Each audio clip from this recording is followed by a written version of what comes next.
کیا بتاؤں ارتباط جان و تن کا ماجرا، دام کیف و کم میں آ کر مستر و آزردہ ہوں، میں دم آشفتہ ہوں، یکسر رہین پیچ و تاب، آ کے بیروں سینہ نے سے نوا ہوں نالا ہوں، دم آشفتہ ہوں، بکھری ہوئی سانس ہوں۔ نوا کہتے ہیں نغمے کو، ارتباط کہتے ہیں تعلق۔ اقبال کہہ رہے ہیں تو میرے جسم اور روح کے تعلق کے متعلق کیا پوچھتا ہے؟ میں کتنے اور کیسے کے جال میں نہیں پھنستا، بکھری ہوئی سانس ہوں، الجھتی بل کھاتی بانسری کے آغوش سے نکلتے ہی میں نغمہ دم آواز ہوں۔ ایک پیر نکتے دان نے یوں کیا مجھ سے کلام، تیرا ہر امروز ہے دراصل فردہ کا پیام، اپنے دل کو دور تر خوباں بے پرواہ سے رکھ، ہے حریم ایزدی میں غیر کو لانا حرام۔ ایک سمجھدار دانا بزرگ نے مجھ سے فرمایا، تیرا ہر آج تیرے آنے والے کل کا پیغام ہے، تو آج کا جو دن ہے اس سے فائدہ اٹھاؤ، ٹائم ضائع نہ کرو، اور اپنے دل کو ان بے پردہ محبوبوں حسینوں سے بچائے رکھو۔ اس یعنی اللہ تعالیٰ کا جو گھر ہے، اس کے علاوہ کسی اور کو دینا حرام ہے۔ تیرا جو دل ہے وہی تیرا کعبہ ہے، اس کو خدا کے بجائے کسی اور کو دینا حرام ہے۔ پیر نکتہ دانا، ایک دانا بزرگ، باریک باتیں سمجھنے والا استاد۔ امروز کہتے ہیں تیرا آج، فردہ کہتے ہیں آنے والا کل، مستقبل۔ خوباں، خوب کی جمع، حسین، بے پرواہ، بے فکر۔ حریم یزدی اللہ تعالیٰ۔ بہر تفہیم معنی جائیں کیوں راضی کے پاس، عقل بھڑکاتی ہے آگ اور آگ میں جلتا ہے دل۔ ہاں یہی تفسیر ہے، تفسیر نمرود و خلیل۔ اقبال کہہ رہے ہیں تو قرآن کے معنی راضی سے کیا پوچھتا ہے، خود ہمارا دل اس کی آیتوں پر دلیل ہے۔ عقل تو آگ کو بھڑکاتی ہے اور دل جلتا ہے۔ یہی نمرود اور ابراہیم سے متعلق آیت کی تفسیر ہے۔ نمرود عقل کا نمائندہ اور حضرت ابراہیم عشق کے نمائندے تھے۔ عقل ہمیشہ خدا کا انکار کرتی ہے اور عشق ہمیشہ خدا کی ہستی کا اقرار کرتا ہے، اس لیے دونوں میں جنگ رہتی ہے۔ جب تک دنیا قائم ہے یہ جنگ بھی قائم رہے گی۔ اور یہ دو شعر اقبال نے اردو میں کہے تھے، تیرے ضمیر پہ جب تک نہ ہو نزول قرآن، گرا کشا ہے نہ راضی نہ صاحب کشف۔ اور ایک اور جگہ، ستیزہ کار رہا ہے ازل سے تامروز، چراغ مصطفی سے شرر بولہبی۔ رازی، امام فخر الدین رازی، مشہور مفسر۔ ضمیر کہتے ہیں ہمارا دل، دلیل کہتے ہیں ثبوت کو، بھڑکاتی ہے، جلاتی ہے۔ تفسیر نمرود و خلیل، نمرود اور خلیل اللہ سے متعلق آیت کی تفسیر۔ تفسیر کہتے ہیں کھولنا، قرآن شریف کی تشریح۔ نمرود حضرت ابراہیم کے زمانے کا ایک ظالم بادشاہ، خلیل حضرت ابراہیم کو کہتے ہیں۔ گفتگو کا بن گئی محور میری بود و نبود، آپ ہی میں کچھ کہوں تو خود پرستی ہے میری۔ ایک نوائے سادہ سینے میں، مگر یہ کس کی ہے جو یہ کہتی ہے جدا ایک اپنی ہستی ہے میری۔ میں اپنے ہونے اور نہ ہونے کے بارے میں چپ ہوں، اگر کہوں کہ میں ہوں تو گویا میں خود پرست ہوں۔ لیکن یہ صاف آواز کیسی ہے، کوئی میرے سینے میں کہتا ہے کہ میں ہوں۔ شعور ذات کا سرچشمہ خود انسان کے اندر موجود ہے اور یہی حقیقت انسانی ہے۔ بود و نبود، خود اپنا ہونا اور نہ ہونا، اپنی ہستی اور نیستی۔ ہستی کہتے ہیں ہونا، موجود ہونا۔ خود پرست ہوں، مغرور ہوں، خود پرست، خود کو پوجنے والا، مغرور۔ شاعر رنگی نوا کو دے کوئی میرا پیام، لالے کے مانند جلنے سے نہیں ملتا مقام۔ تیری آتش لا نہیں سکتی تیرے دل میں گداز، اور نہ کر سکتی ہے روشن وہ کسی بےکس کی شام. میری طرف سے رنگا رنگ شعر کہنے والے سے کہنا، اس جلنے سے کیا فائدہ، ایسی پوئٹری لکھنے سے کیا فائدہ اگر تو لالے کی طرح جلا. لالا اپنی آنکھ سے نہ خود جلتا ہے نہ دوسرے کو جلا سکتا ہے، صرف دیکھنے میں آگ کی طرح کا سرخ رنگ اور سیاہ داغ رکھنے والا ہوتا ہے. نہ تو اپنی آنکھ سے خود کو پگھلاتا ہے اور نہ کسی دکھیارے کی شام کو روشن کرتا ہے. صرف خیالی اور تفریحی شاعری پیدا کرنا اور حقیقت کی زندگی سے بیگانہ رکھنا مناسب نہیں ہے. ایسی شاعری کرو جیسے اقبال نے کی ہے. لوگوں میں ولولہ پیدا کرو، جذبے پیدا کرو تاکہ لوگ اپنی صلاحیتیں بڑھائیں. اداسی والی شاعری نہیں کرنی چاہیے. لوگوں کو ایسی شاعری کرنی چاہیے کہ لوگوں کو اٹھائیں، نہ کہ ان کو گرائیں. شاعر رنگین نوا، خوبصورت انداز کا شاعر، خوش کلام شاعر. فائدہ سو اس کو کہتے ہیں. تیرے خوب و زشت کا پیمانہ ہے سود و زیاں، زندگی کے اس قرینے سے میں بہرہ ور نہیں. میری اپنی ہے نظر سب سے الگ سب سے جدا، کوئی اس بزم جہاں میں مجھ سے تنہا تر نہیں. کہہ رہے ہیں کہ میں تیری سوچ سے متفق نہیں ہوں، میں تیرے برے اور بھلے سے متفق نہیں ہوں. تو نے صرف فائدے اور نقصان کو اپنا معیار بنا رکھا ہے. میں اس محفل میں تنہا ہوں، اکیلا ہوں.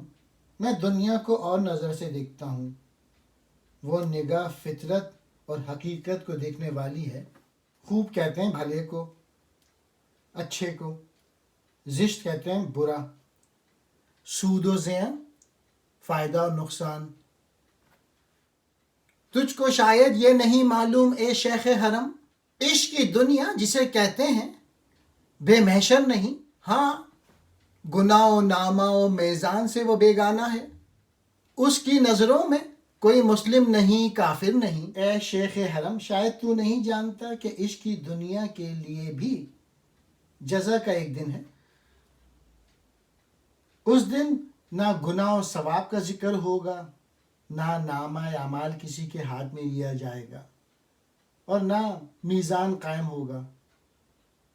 نہ وہاں کوئی مسلمان ہے اور نہ کافر. اقبال نے یہی بات اس طرح سے بھی کہی تھی. مرد درویش کا سرمایہ ہے آزادی و مرگ، ہے کسی اور کی خاطر یہ نصاب زر و سیم. شیخ حرم دینی پیشوا. شیخ کہتے ہیں بزرگ کو، پیر استاد، حرم کعبے کو کہتے ہیں. نامہ اعمال یعنی جس میں نامہ اعمال دیا جائے گا. میزان کہتے ہیں ترازو، جس پر قیامت کے دن اعمال تولے جائیں گے. قطرہ آب اپنی تابش آپ جو پیدا کرے، درمیان صد گوہر وہ گوہر یک دانہ ہو. زندگی اس طرح اپنے ہم نواؤں میں گزار، بزم کوثر و گلستاں تیرا خلوت خانہ ہو. پانی کی بوند جب اپنے آپ سے چمک پکڑتی ہے، دوسروں کا محتاج نہیں ہوتی. وہ کئی سو موتیوں کے بیچ بے مثال ہو جاتی ہے، منفرد اور یکتا موتی بن جاتا ہے. تو بھی اے انسان اپنے ہم نواؤں کی محفل میں اس طرح سے زندگی گزار کہ باغ تیرے لیے گوشہ تنہائی بن جائے. مراد یہ ہے کہ انجمن میں رہتے ہوئے بھی انجمن سے الگ رہو. قطرہ پانی کا بوند. اور تابش یعنی تاب چمک کو کہتے ہیں. میان صد گوہر سو موتیوں کے بیچ یک دانہ، اپنی طرح کا ایک ہی بے مثال. بزم ہم نوا دوستوں کی محفل. خلوت خانہ تنہائی کی جگہ، گوشہ نشینی. میں ہوں اے دانش ورانے دہر پیچ و تاب میں، اس کے معنی کا ہے دام عقل میں آنا محال. میری الجھن ہے کہ مشت خاک تن میں کس طرح آ گیا دل جو ہے صحرائے غزالان خیال. دل اور عقل کے متعلق اقبال بتا رہے ہیں شعر میں. اے عقل مند، میں سخت الجھن اور بے قراری میں ہوں. عقل کے لیے یہ حقیقت سمجھنا مشکل ہے. مٹھی بھر مٹی میں دل کیسے ٹھہر جاتا ہے کہ دل تو خیال کے ہرنوں کا جنگل ہے. جسم اور دل ایک جگہ کیسے جمع ہو گئے. پیچ و تاب، الجھن میں ہوں، مشکل میں ہوں. خرد کہتے ہیں عقل کو. مشت خاک، ایک مٹھی بھر مٹی. غزالان خیال، خیال کے ہرنوں کا جنگل. غزالان، غزال کی جمع ہرن. میرے ہمدم بزم ساحل پر نہ کر آراستہ، ہے بہت اس جا نوائے زندگانی نرم خیز. مل گئی اس کو حیات جاویدانی کی نوید. لڑ گیا دریا میں جو بمو جوہائے تند و تیز. کنارے پہ نعرہ زندگی کا جو نغمہ ہے وہ دھیمے دھیمے اٹھان پکڑتا ہے. دریا میں غوطہ لگا اور اس کی موجوں کو للکار. زندگی جو ہے وہ تو کشمکش کا نام ہے، اس سے گریز مت کر. اقبال نے یہ بات اس طرح سے بھی کہی ہے. تقدیر کے قاضی کا یہ فتویٰ ہے ازل سے، ہے جرم ضعیفی کی سزا مرگ مفاجات. بزم کہتے ہیں محفل کو. نوائے زندگانی، زندگانی کی آواز، زندگی کا نغمہ. نرم خیز، آہستگی سے آہستہ آہستہ اٹھنے والی، دھیمے سروں والی پانی کی لہر. حیات جاویدہ، ہمیشہ کی زندگی. جوہائے تند و تیز، ستیز، جنگ، لڑائی. میری ہستی تو سراپا معنی سربستہ ہے. کھولنے میں جس کے حرف و سود ہے ناکامیاب. بزم عالم میں نام مختار نے مجبور ہوں. خاک زندہ ہوں، میرا شیوا ہے پیہم انقلاب. میں سر سے پاؤں تک چھپی ہوئی حقیقت ہوں. حرف بننے والے کی نگاہ برداشت نہیں کرتا. جو کچھ میں جانتا ہوں وہ نہیں جانتے. میں مجبور نہیں ہوں. میں ایسی خاک زندہ ہوں جو ہر دم تغیر پذیر ہے. یعنی میرا جسم ہر وقت کوشش کرتا رہتا ہے اور میں زمانے میں ہر وقت تبدیلیاں لاتا رہتا ہوں. سراپا، سر سے پاؤں تک، اول سے آخر تک، پورے کا پورا. پوشیدہ معنی ہوں، چھپی ہوئی حقیقت ہوں. مدعائے زندگی سے تو ہو کیسے باخبر. شیوا و اسلوب پر اس کے نہیں تیری نگاہ. اس قدر سرشار ہے ذوق سفر سے دل میرا. میں سمجھتا ہوں کہ منزل کچھ نہیں جز سنگ راہ. اقبال کہہ رہے ہیں زندگی کے بارے میں اور اس کے مقصد کے بارے میں زبان مت کھول، بیان کرنے کی کوشش نہ کر. تجھے جو ہے اس کا کچھ نہیں معلوم ہے. اور اپنے متعلق کہہ رہے ہیں میں سفر کی لذت سے اتنا مست ہوں کہ میرے آگے منزل راستے کا پتھر ہے اور کچھ نہیں. یعنی منزل کو سنگ راہ سمجھتا ہوں. یعنی میں منزل پر پہنچ کر بھی منزل کو منزل نہیں سمجھتا اور ایک نئی منزل کے لیے رواں دواں ہو جاتا ہوں. زندگی سکون و ثبات کا نام نہیں، حرکت و عمل کا نام ہے. سفر اس کا انجام و آغاز ہے، یہی اس کی تقویم کا راز ہے. سمجھتا ہے تو راز زندگی، فقط ذوق پرواز ہے زندگی. مدعائے زندگی، زندگی کا مقصد. سنگ راہ، راستے کا پتھر. پارا سنگ اس طرح قیمت میں افزوں تر ہوا. تیرے فیض و آرزو سے روکش گوہر ہوا.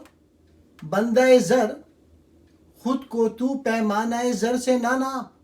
زر تیری اپنی نظر کے زاویے سے زر ہوا. اصل سونا اور جوہر خود آدمی ہے. اگر تو پتھر کے ٹکڑے پر نظر کرتا تو وہ تیری آرزو کی وجہ سے ہیرا بن جاتا ہے۔ مراد یہ ہے کہ انسان کی جو نگاہ ہے وہ اشیاء کائنات کی قدر و قیمت کا معیار ہے۔ سونا ہو یا جواہرات ہوں، یہ بذات خود کچھ نہیں، ان کی اصل قیمت تو آدمی کی وجہ سے ہے۔ اگر انسان خریدار نہ ہوتا تو وہ پتھر کا پتھر ہی رہتا۔ چونکہ انسان ان کے حصول کی آرزو کرتا ہے، اس لیے ان آرزو کی بدولت یہ پتھر ہیرے اور جوہرات بن جاتے ہیں۔ انسان کی نگاہ نے ان کی قدر و قیمت بڑھائی ہوئی ہے۔ پارہ سنگ پتھر کے ٹکڑے پر، یعنی جو ہیرے وغیرہ ہوتے ہیں، موتی، گوہر کہتے ہیں ہیرے کو، قیمتی پتھر۔ وہ وفا نہ آشنا، بیگانہ خو نہ مہرباں، بے قرار جستجوئے جلوہ جانا نہ تھا۔ جب اسے دیکھا میرے سینے سے فوراً اڑ گیا، دست آموز اور کا تھا، میں نے یہ جانا نہ تھا۔ اقبال دل کے متعلق بتا رہے ہیں، وہ تو وفا سے انجان، سب سے الگ تھلگ رہنے والا میرا دل تھا، اور اس کی نظر کسی کی تلاش میں بے چین بے قرار تھی۔ جب دل نے محبوب کو دیکھا تو میرے سینے سے اڑ کر نکل گیا۔ میں نہیں جانتا تھا کہ دل اس کا سدھایا ہوا پرندہ تھا۔ میرا مراد یہ ہے، عاشق کا دل ہر وقت معشوق کی جستجو کرتا رہتا ہے۔ وفا نہ آشنا، وفا سے انجان، بیگانہ خو نہ مانوس، جس کی فطرت میں محبت اور اپنائیت نہ ہو۔ جوں ہی جیسے ہی دید اس نے دیکھا، عشق اور نیرنگی عشق آگ سے پنہا نہیں، تو نے جس صورت میں چاہا آشکارا ہو گیا، بیش از نقطہ نہیں ہے جب تلک سینے میں ہے، جب زباں پر آ گیا وہ بے کنارہ ہو گیا۔ عشق اور عشق کی جادوگری کا مت پوچھ، تو اس کی بات نہ کر، تو جس رنگ میں چاہے وہ ظہور میں آ جاتا ہے۔ یہ سینے کے اندر ہو تو ایک نقطے سے زیادہ نہیں، اور جب زباں پر آئے تو اس کی کوئی حد نہیں۔ عشق کی کیفیت اور واردات غیر محدود ہیں، بے پایہ ہیں۔ نیرنگی عشق، عشق کی جادوگری، عشق کے عجائبات، عشق کے کرشمے، درون سینہ، سینے کے اندر۔ غنچہ نورستہ کیوں دلگیر ہے، کچھ تو بتا، دیکھ اس بستہ سرا سے تجھ کو کیا کچھ مل گیا۔ بزم گل، مرغ چمن سیر، آب جوئے نم رو، چاندنی شبنم نوائے صبحدم باد صبا۔ غنچہ نورستہ کہتے ہیں نئے نئے اگنے والے غنچے، تازہ کھلی ہوئی کلی، دلگیر، اداس، غمگین۔ بستہ سرا اس باغ سے، بزم گل پھولوں کی محفل، مرغ چمن سیر باغ میں اڑنے پھرنے والے پرندہ، صبا کہتے ہیں رات کے پچھلے پہر کی ہوا، بہار کی ہوا، نوائے صبح گائی، صبح کا نغمہ، صبح سویرے کی چہچہاٹ۔ اے تازہ اگے ہوئے غنچے، کلیاں، اداس مت ہو، تو اس باغ سے اور کیا چاہتا ہے۔ قدرت نے تیرے دل بہلانے کے لیے کیا کیا لوازمات رکھے ہوئے ہیں۔ نہر کا کنارہ، پھولوں کی بزم، چمن میں اڑنے پھرتے پرندے، صبح کی ہوا، شبنم، صبح کے وقت پرندوں کی چہچہانے کی آوازیں، سب کچھ ہیں۔ زندگی ایک خوبصورت چیز ہے، اس سے بیزار ہونے کے بجائے اس سے فائدہ اٹھاؤ۔ ایک گل افسردہ مجھ سے صبحدم کہنے لگی، زندگانی ہے ہماری مثل پرواز شرر، محنت نقش آفریں پر دل میرا آزردہ ہے، اس کا ہر نقش قلم دنیا میں ہے ناپائیدار۔ ایک گل افسردہ یعنی مرجھایا ہوا پھول مجھ سے صبح کہنے لگا کہ ہماری جو زندگی ہے وہ تو ایک شرر کی طرح ہے، بہت تھوڑی سی ہے، ہم کھلتے ہیں پھر مرجھا جاتے ہیں. میرا دل خالق کی محنت پر جل گیا کیونکہ اس کے قلم سے پیدا کردہ تصویر کتنی ناپائیدار ہے. دنیا اور اس کی اشیاء کے عارضی ہونے کی طرف اشارہ ہے. گل افسردہ کہتے ہیں ایک مرجھایا ہوا پھول، گل کہتے ہیں پھول کو. پرواز شرر، چنگاری کا اڑنا، چنگاری کی اڑان. یہ جہان شش جہت جس کا کوئی پایا نہیں، مثل ماہی قلزم ایام ہی میں غرق ہے. کھول کر آنکھ اپنے دل اور اس کی پنہائی کو دیکھ، قلزم ایام بھی ایک جام ہی میں غرق ہے. جہاں کہتے ہیں ہماری دنیا، پایا کوئی حد، کوئی آخر، کوئی انجام. یم ایام زمانے کا سمندر. یکے ایک بار بینی تو دیکھ لے. ہماری دنیا کہ جس کا کوئی کنارہ نہیں بہت وسیع ہے. مچھلی کی طرح زمانے کے سمندر میں ڈوبی ہے. وقت اسے بہائے لے جا رہا ہے. کبھی دل پر نظر ڈال تاکہ تو دیکھ لے. زمانے کا یہ سمندر ایک پیالے یعنی دل میں غرق ہے. مراد ہے یہ ساری کائنات دل میں موجود ہے. قلب مومن کائنات سے بھی زیادہ وسیع ہے. اس کی وسعت کا کوئی اندازہ نہیں کر سکتا. میں ہوں مرغان چمن کا ہم دم و ہم داستاں، گلستاں کے غنچہ ہائے بے زباں کا ترجمہ. جب میں مروں صبا میں میری مٹی کو ملا. کام دنیا میں میرا کیا ہے بجس طوف گلا. میں باغ کے پرندے کی داستان بیان کرتا ہوں. ہم نواؤں میں گونگی بے زباں کلیوں کی زباں ہوں. جب میں مروں تو میری مٹی بہار کی ہوا میں ملا دینا کہ میں پھولوں کا طواف کرنے کے علاوہ اور کوئی کام نہیں جانتا. مرنے کے بعد اس طرح گلوں کا طواف کر سکوں جس طرح زندگی میں کرتا رہا ہوں. مرغان چمن باغ کے پرندوں کے ساتھ، زبان غنچہ ہے بے زباں کلیوں کی زباں. طوف گلوں پھولوں کا طواف، پھولوں کے گرد پھیرنا. طوف کہتے ہیں طواف، کسی چیز کے گرد پھیرنا. وادی گل میں ہے جو کچھ وہ دکھاتی ہے مگر لالائے آتش بجا کے سینے کے اندر ہے کیا. یہ چمن اپنی نظر میں ہے فقط ایک موج رنگ. کون واقف ہے بے چشم بلبلا منظر ہے کیا. اس ربائی کا مین میسج یہ ہے کہ کائنات کی ہر چیز، ہر شخص اپنے نظریے اور احساس کے ذریعے دیکھتا ہے. ہر شخص کا نظریہ اور احساس دوسرے سے مختلف ہے. یہ پھولوں بھری وادی، یہ جو دکھائی دیتی ہے دل میں آگ چھپائے ہوئے لالے کے اندر کیا ہے. ہماری آنکھوں میں باغ تو بس رنگ کی ایک لہر ہے. کون جانتا ہے کہ یہ بلبل کی نظر میں کیا ہے. بلبل کی آگ اسے کس طرح دیکھتی ہے اور ہم اسے کس طرح دیکھتے ہیں. وادی گل، پھولوں کی وادی، بچشم ماں، ہماری آنکھ میں، ہماری نظر میں.